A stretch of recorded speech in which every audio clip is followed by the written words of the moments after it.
हम बैठे हैं कज़ाकिस्तान एम्बेसी में, रिपब्लिक ऑफ कज़ाकिस्तान, जो कि अब न्यू कज़ाकिस्तान है। कज़ाकिस्तान हमारे बहुत नज़दीक है। Please shortly share the present status of trade and economic cooperation with our viewers. In general, I must say that cooperation between Kazakhstan and Pakistan is growing.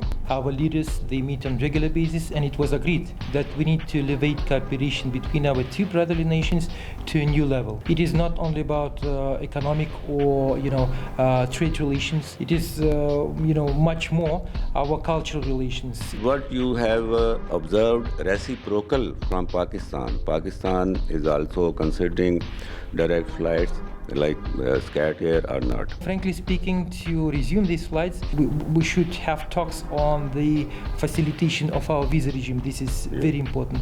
Demand is growing, and more people are willing to visit Kazakhstan, and more people are willing from Kazakhstan to visit Pakistan. In fact, we have plans to connect not only Almaty and Lahore, but also we want to have connectivity with Karachi.